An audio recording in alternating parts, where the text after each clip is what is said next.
ये पायलट बन के उड़ जाइए।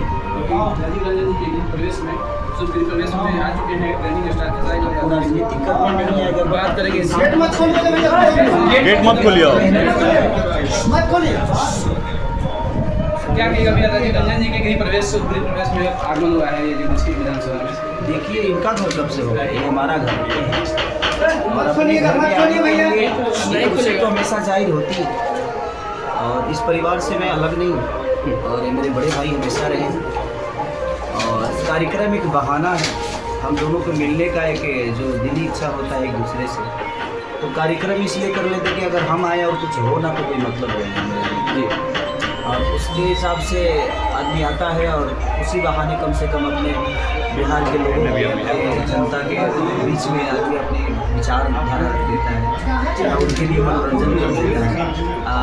इनको भी है जैसे इंसानों को एक जो इनकी खूबियाँ लोगों को नहीं पता है कि कितने बेहतर इंसान हैं, ये कितने बेहतर व्यक्ति हैं, कितने विचार इनके संपूर्ण हैं, क्योंकि इनको बहुत कम लोग जानते होंगे बट इनका छोटा भाई भी जिसको बड़ी दुनिया जानती है तो इनके विचारधारा और इनकी आवाज़ बनकर कोशिश करता है कि इनकी बातों को मैं दुनिया तक पहुँचाऊँ और मैं दुनिया को बताऊँ कि अगर आपके बीच में कोई आ रहा है तो वो पावरफुल कितना है ये मायने नहीं रखता, वो इंसान कितना बेहतर है ये हमारे लिए मायने।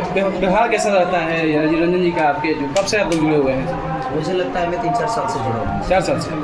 और वो 4 साल में कभी पटना में मुझे किसी भी चीज़ की ज़रूरत अगर पड़ी है तो मुझे पता ही नहीं चला कि ज़रूरत पूरी कहाँ से हो, या मुझे रहना हो, खाना हो, सोना हो, जाना हो, आना हो, तो निस्वार्थ भाव से एक, जबकि मेरे से कोई लालच नहीं है, बस एक लालच यही है कि मैं इनका छोटा भाई हूँ और मुझे हक से कुछ मांगने में भी इनसे कोई शर्म नहीं होती है कि भैया मुझे यहाँ पे एक चीज़ चाहिए चला दीजिए, 5 गाड़ियाँ भेजिए मुझे काम है, 10 गाड़ियाँ भेजिए काम है। तो ये हमेशा एक पिता की तरह, एक बड़े भाई की तरह, एक शुभचिंतक की तरह, एक जो दिल से किसी को अगर प्यार करता है, एक माली की तरह हमारे से फूल को हमेशा इन्होंने पानी डालने का काम किया। चुनाव से पहले हम लोग कार्यक्रम देखे हुए थे परसा बाजार में, जो कि इससे पहले राजीव रंजन जी के साथ आपको हम लोग देखे थे। हाँ, तो वो निशा दीदी के लिए हम लोगों ने जो किया था उसी की बात कर रहे हैं जी।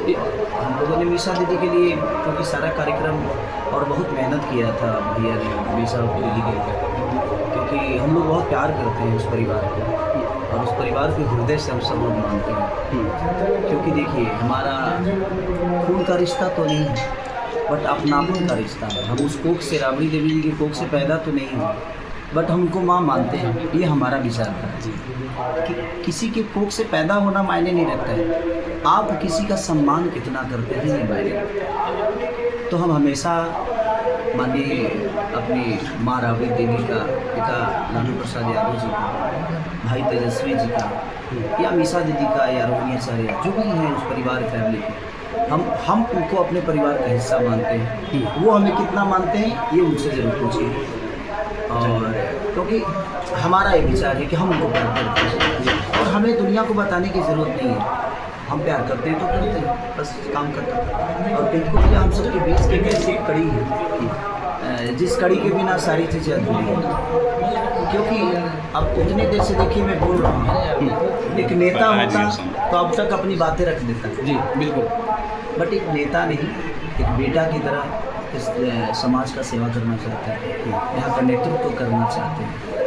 और मैं हमेशा लोगों से यही कहूँगा कि उस बेहतर इंसान को जब तक आप नहीं चुनिएगा तब तक मुझे नहीं लगता कि आप अपने आप को बेहतर बनाइए। इससे पहले हम लोग दोहा कतर में देखे आपका प्रोग्राम। हम एक रात कल दोहा कतर में ही था, मैं कल परसों की मेरी 6 तारीख को वहाँ पे शो था, 7 को मैं शाम को फ्लाइट पकड़ा और सुबह यहाँ, तो क्योंकि मैं नहीं आ सकता था, बहुत प्रॉब्लम थी, बट अपना घर का गृह प्रवेश है, अपने घर में आना था मुझे, तो उसके लिए थोड़ा सा कष्ट हुआ। अभी सोया नहीं हूँ मैं 2 दिन से, फिर भी ठीक है, कोई बात नहीं। अपने घर में आया आदमी, अपने परिवार में आया, अपने परिवार के लिए आया, अपने बड़े भाई के लिए आया, तो हमारे लिए विषय ये है कि हमारे लिए रिश्ता बहुत बड़ा है और उसके लिए मेरी नींद 2 दिन बाद में नहीं पूरी हो सकती है। तो मैं हमेशा प्रयास करता हूँ कि जिनसे मेरे रिश्ते हैं उनसे, उनके खुशियों में, उनके दुख में जब भी मेरी ज़रूरत पड़े मैं हमेशा तत्पर रहूँ और हर हमेशा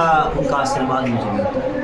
2025 का चुनाव भी काफ़ी नज़दीक आ चुका है बिहार विधानसभा का, इसके लिए किस तरह से देखते हैं आप? किसको मुख्यमंत्री, कौन मुख्यमंत्री बनना चाह रहे हैं? देखिए, मेरे चाहने और ना चाहने से कुछ होने वाला नहीं है। मेरे से आप अगर संगीत के बारे में पूछिएगा तो मैं जरूर दूँगा। खेसारी भैया विधायक बनेंगे? नहीं, क्या है भैया? क्योंकि मेरे विचारधारा में नहीं है। मेरे विचारधारा में लोगों का प्यार पाना है, और मैं किसी एक वर्ग का और किसी एक पार्टी का बन के नहीं रहना चाहता। मैं उस पार्टी का बेटा हो सकता हूँ, अलग विषय है मेरा, क्योंकि वो मेरा रिश्ता है, मैं उनको प्यार करता हूँ। बट मुझे मेरे विचारधारा में कभी नेता बनना नहीं है कि मैं नेता बनूँ। मैं सेवा कर ही रहा हूँ। सेवा करने के लिए किसी जगह की ज़रूरत नहीं होती है। सेवा करने के लिए आपको मन में श्रद्धा की ज़रूरत होती है कि आप एक छोटे से पत्थर में भी भगवान पैदा कर देते हैं, मन से ही तो करते हैं। अगर आपके मन में भगवान का श्रद्धा नहीं होगा तो पत्थर में भगवान होता है क्या? नहीं। लेकिन आपने मन में बैठाया कि पत्थर में भगवान है और आपने उसको पूजना शुरू किया, तो यही बात है। और मैं कभी भी नेता है ना, ये तेजस्वी भैया है ना, हाँ। लालू चाचा है ना, मीसा दीदी है ना, नीतीश चाचा है ना, चिराग पासवान जी है ना, ये सारे लोग बिहार को संभालने के लिए तो है ही धरती पे। तो भाई, मैं जिस विधा में दुनिया ने मुझे भेजा है कि नहीं यार, खेसारी लाल यादव एक गायक है, एक कलाकार है, तो मैं अपनी कलाकारी से बहुत खुश हूँ। और मुझे लगता है कि दुनिया ने जो मुझे दिया है वो बहुत ज़्यादा है, ये कम नहीं है। ये प्यार और जो सम्मान मुझे मिला है वो कम नहीं। और हमारे बड़े भाई जैसे पिंकू भैया हैं, तो नेता बनना होगा तो हम इनको अपने विचारधारा इनके अंदर डालेंगे कि हमारा विचारधारा है कि यहाँ के बच्चों को शिक्षित बनाइए, ताकि तभी बिहार विकसित तभी हो सकता है जब यहाँ शिक्षित इंसान होगा। तो पहले तो शिक्षित बनाइए, विकसित तो हम अपने आप को बना लेंगे। तो मेरे कहने का मतलब, जब हमारे पास शिक्षा होगा, हमारे पास चीज़ें होगी, तो ऐसे ऐसे लोग आएंगे जिनके पास ऑलरेडी भरा हुआ है। भगवान ने दौलत की कमी नहीं दी, बट एक जगह की ज़रूरत है। तो ऐसे लोग आएंगे तो कमाने के लिए नहीं, बल्कि लोगों के अंदर लुटाने के लिए आएंगे, लोगों की ज़रूरत पूरा करने के लिए आएंगे। तो मुझे ऐसा लगता है कि बिहार को ऐसे लोगों को चुनना चाहिए जिनकी पेट भरा हुआ है। ऐसे लोगों को नहीं चुनना चाहिए जिनका पेट भरा ही नहीं है। तो वो तो पहले अपना पेट भरेगा, उसके बाद ही आपके पेट। कोई भी दुनिया का भूखा आदमी पहले तो खुद खाएगा ना जी, उसके बाद आपको खिलाएगा। और जिसका पेट भरा होगा सबसे पहले भाई दुनिया को खिलाएगा। तो मुझे लगता है कि पिंकू भैया का पेट भरा हुआ है, ज़िंदगी में भगवान का दिया हुआ इनके पास बहुत कुछ है जो इनके जीने के लिए, उनके बच्चों के लिए काफ़ी है।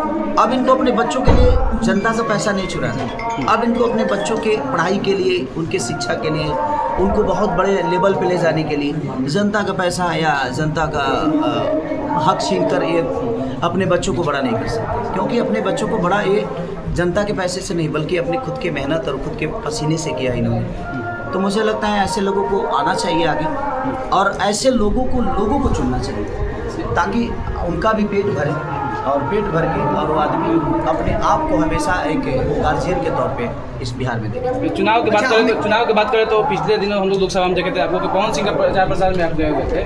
तो इस बार क्या लग रहा है कि पवन सिंह बीजेपी में शामिल होने वाले हैं, तो पवन सिंह बुलाएंगे तो आप प्रचार प्रसार में उनके जाएंगे? इस बार देखिए, मेरे कहने का मतलब ये है कि मैं एक व्यक्तिगत इंसान का प्यार करता हूँ। वो किस पार्टी से है, किस धर्म से है, कितने लोग उसको जानते हैं, मेरे लिए मायने नहीं रखता। मैं पवन सिंह से प्यार करता हूँ, वो बड़े भाई की तरह है। दिनेश लाल यादव बड़े भाई की तरह है, मनोज तिवारी जी बड़े भाई की तरह है, आपके रवि किशन जी बड़े भाई की तरह। एक कलाकार के तौर पर मुझे लगता है कि वो मेरे बड़े भाई हैं, और मैं उनके लिए जाता हूँ। वो किस पार्टी से ही मेरे लिए मायने देखते हैं, क्योंकि पार्टी बाद में आई है उनके जीवन में जी। पहले से वो मेरे बड़े भाई हैं। तो मुझे लगता है कि मेरी माँ थोड़ी देर के लिए मान लीजिए कि मेरी वाइफ कांग्रेस में चली गई, तो इसका मतलब है थोड़ी कि मैं आरजेडी का विरोध करना शुरू करूँगा। नहीं यार, वो मेरी वाइफ है, उसका विचारधारा अलग हो सकता है, बट है तो मेरी वाइफ। उसके जीवन में कांग्रेस या बीजेपी या आरजेडी या चाहे दुनिया का कोई भी पार्टी तो बाद में आया, पहले तो खेसारी उसके जीवन में आया था। तो मेरे लिए मेरी पत्नी का सम्मान और मेरी पत्नी का जो धर्म है और एक पति का धर्म है वो निभाऊंगा ना मैं। तो मेरे लिए मेरे रिश्ते बड़े मायने होते हैं। जैसे पिंकू भैया से मेरा रिश्ता है, दुनिया की किसी पार्टी में जाए मेरे लिए ये मायने रखते हैं, वो पार्टी मायने नहीं रखता, क्योंकि मैं इस व्यक्ति से प्यार करता हूँ। तो मेरे लिए हमेशा कोई पार्टी मायने नहीं रखता है, मैं एक व्यक्तिगत इंसान से प्यार करता हूँ। आरजेडी कौन सी पार्टी है मुझे नहीं पता, मुझे ये पता है कि लालू प्रसाद यादव मेरे पिता है। वो कहाँ है ये मुझे नहीं जानना, वो मेरे पिता है। मुझे एनडीए से कोई लेना देना नहीं है, लेकिन नीतीश जी हमारे बिहार के मुख्यमंत्री हैं और उनका सम्मान हमारे जीवन में हमेशा रहेगा। भाई एलजीपी मुझे नहीं पता कौन पार्टी है, बट मुझे चिराग पासवान बड़े भाई की तरह नजर आते हैं। काम खत्म। मेरे लिए बड़ा विषय किसी इंसान का सम्मान है, किसी इंसान का कद्र है। तो मैं कोई नेता नहीं, मेरे लिए सारे लोग सम्मानित हैं, चाहे वो किसी भी पार्टी के। तो मैं सबसे प्यार करना चाहता हूँ क्योंकि मैं सब पार्टी का हूँ, और जो मुझे प्यार से बुलाता है, जो मुझे सम्मान देता है, मैं उसके पास हमेशा जाता हूँ। और क्योंकि देखिए हर आदमी को सम्मान चाहिए, चाहे वो छोटा हो या बड़ा हो। दुनिया में आप भी, आपको मैं अगर आप बोलता हूँ, आप मुझे आप बोल रहे हो, तो मैं ही आप बोल रहा हूँ। तुम आप ऐसे बोलोगे कि सारी तू बता तू क्या करता है, तो मेरी भी लैंग्वेज बदल जाएगी ना। बिल्कुल बिल्कुल। क्योंकि आपसे जब मुझे सम्मान मिलेगा तो मैं भी आपको उसी सम्मान से सम्मान एक रिस्पेक्ट एंड गिव रिस्पेक्ट। यहाँ तो मेरे कहने का मतलब कि एक बड़े भाई की तरह पिंकू भी हमेशा मेरे जीवन में है और हमेशा रहेंगे। और कोशिश रहे कि भाई ये नेता या चुनाव चिन्ह या चुनाव ये आज है कल ख़त्म हो जाएगी, बट हम इंसान एक दूसरे के साथ हमेशा मिलेंगे। पहचान हमारी एक दूसरे से हमेशा रहेगी। तो हम चाहते हैं ना कि देखिए चुनाव के टाइम पे ना किसी से विरोध मत करिए भाई, क्योंकि चुनाव 1 महीने का है। सरकार किसकी बनेगी नहीं बनेगी हमारा कोई लेना देना नहीं है। हाँ, मैं तो यही चाहता हूँ कि जिसकी भी सरकार बने बिहार को शिक्षित कर दीजिए और विकसित कर दीजिए, क्योंकि बिहार की उन्नति में हमारी उन्नति है। किसी एक नेता की उन्नति में हमारा उन्नति नहीं छूटेगा, बिहार की उन्नति में हमारा उन्नति है। अब बिहार में सब रहते हैं, सब वर्ग के लोग रहते हैं, सब धर्म के लोग रहते हैं। तो मेरे लिए बिहार विषय है, मेरे लिए मेरा भोजपुरी भाषा विषय है, मेरे लिए जिनसे मैं प्यार करता हूँ वो मेरे लिए विषय करते हैं। तो मेरे लिए यही विषय है कि मेरे बड़े भाई पिंकू जी हैं और मैं इनसे प्यार करता हूँ, उस प्यार के लिए मैं अपने करता हूँ। एक शब्द गाने के माध्यम से पिंकू जी के लिए गुनगुना दीजिए। इनके लिए कौन गाना गाएगा? एक सवाल, कोई सा भी गाना गाऊंगा तो इनके लिए कैसे हो सकता है?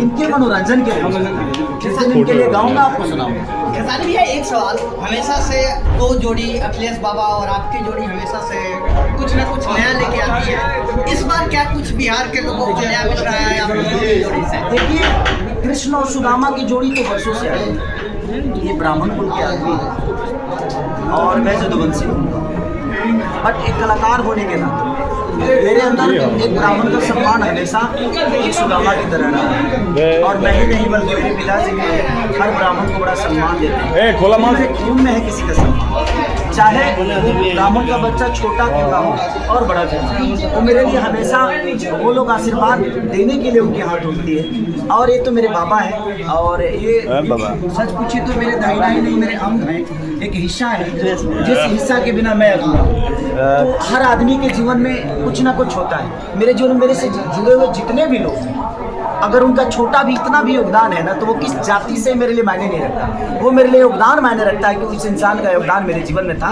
और उस इंसान के योगदान से मैं बड़ा हुआ हूँ। इसीलिए रिस्पेक्ट मेरे लिए उस इंसान की होती है, वो किस जाति से इसकी नहीं। लेकिन ये भगवान की कृपा से तो ऑलरेडी भगवान ने उनको बना के ही भेजा है कि जाओ भाई आशीर्वाद देते हो। चुनाव मेरे लिए वो हमेशा पूजनीय रहे। मतलब इस बार नया क्या आएगा? इस बार नया क्या आएगा? रोज नया करते हैं हम, एक दिन आए तब रोज नया आता है, हर घंटे कुछ ना कुछ नया। अभी हम गाड़ी में चलते चलते 3-4 गाने लिख दिए, तो हम लोग का चलता रहता है। हम सब गुनगुना दीजिए गाना जो नया जाही राजा जी पलंग सगवान धमाल मचाया दोहा में। दोहा में यही गाना बचाया। कैसा लगा है जी आपके प्रदेश में?